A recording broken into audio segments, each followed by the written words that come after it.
Sente bwe zibula teweebwa butwa abange teweetuga naffe here. Hello, praise Jesus. How are you doing? How is life? How is everything going? I've come to motivate you. I've come to give you courage. I've come to bring peace to you who is overwhelmed. Bw'oba owulira otendewaliddwa, you see that you can't move on, tolaba kyakuddako, tolaba kyogenda kuzaako. Siri wano kukaabya abantu maziga. No, I'm here to give you comfort. Nti osobola okubaako w'otuuka, osobola okubaako weeyongera mukwano. Because this heaven and earth, Katonda ye yabikola. Era yamanyi what is gonna happen. Yamanyi ddi bwe bagenda okukumenyera enju. Yamanyi ddi bwe bagenda ate okukuwa enju.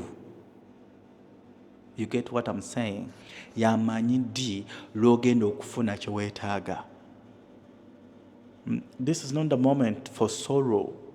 This is the moment to look up. Okumanya nti Katonda ye waali.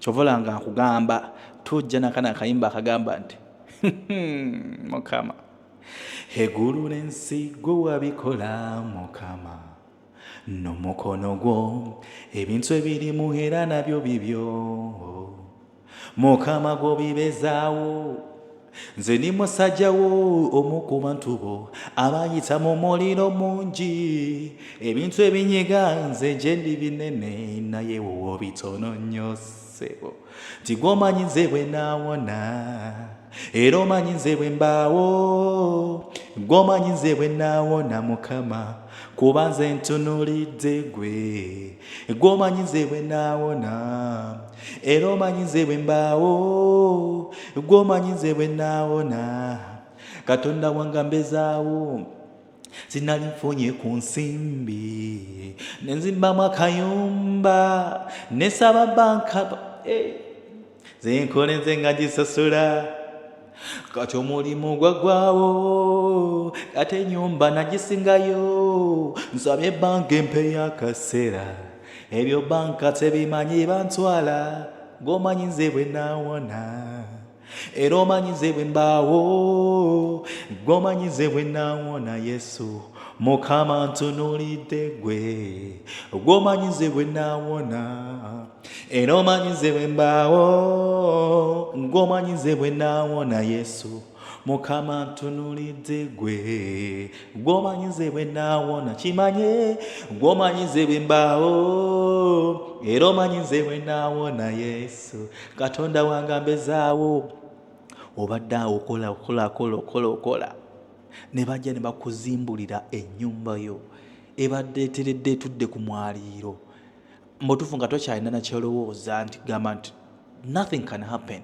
Sigamba nti oba accident wazimba ku kkubo emmotoka ejja kuva eri etomera ennyumba yeegwe naye they've target nga batargetinzeyo. First of all, the fun enough ekintu ekyasinze okusasa waki ne bagisaako ne maaka ekiraga nti eyo yegenda okuyiibwa byannaku ate nga bisekebwa nga nti eyo tugimaakinze enkya tugenda okuyiibwa naye mu byonna Katonda nti gw'omanyi nze bwenawona era omanyi nze bwembawo gw'omanyi nze bwenawona Mukama ng'ennyumba yange bagimenye gw'omanyi nze bwenawona Yesu era omanyi nze bwembawo gw'omanyi nze bwenawona Taata Katonda wange mbezaawo ayi Mukama Katonda wange mbezaawo gw'omanyi bwenawona gw'omanyi how I will live. Bw'obanga wansobozesa okugizimba kati emenyeddwa wagenda kubaawo ky'ogenda okukola eri obulamu bwange ekikyusa byonna. Gw'omanyi nze bwenawona Yesu nkuwa obulamu bwange gw'omanyi nze bwenawona gw'omanyi nze bwenawona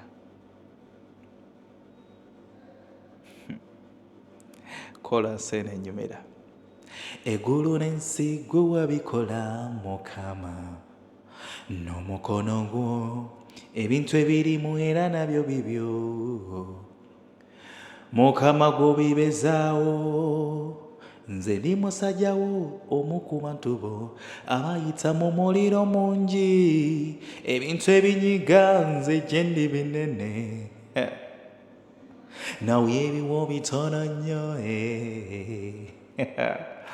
ebiwo bitono nnyo Mukama. Whatever I see in my side as a giant, it is just a dust. Mama Sogo. So no, Rachel, I believe you can make my life better. You can make somebody's life better. You who is watching, God can make your life better. Just stick to Him. Beera ku ye Mukama. Yamanyi bwenawona, yamanyi ogenda kubaawo otya. Because He's always there. And He will be there for you. Teweetuga mukwano. Teweetuga. Oh my God, I remember that this guy who has been trending on social media who sang this song. Mukwano teweetuga naffe eno zitubula. Zisente bwe zibula. Teweewa butwa. Abange teweetuga naffe eno zitubula. Kyo kye ngamba teweetuga kubanga Katonda waali. Si buli gw'olaba nti aseka ali bulungi nnyo. Waba bagamba no, I don't want to embarrass my God. Saala kuswaza Katonda wange. Nga nziraawo nkaaba because I know He owns this universe. Ntandika ntya okukaaba nze omwana wa Katonda omunene. I'm a winner. And you are a winner too. You should believe that. Yes. Right. All right. Mukama abankuumire mikwano. Just stay blessed. Ciao, ciao.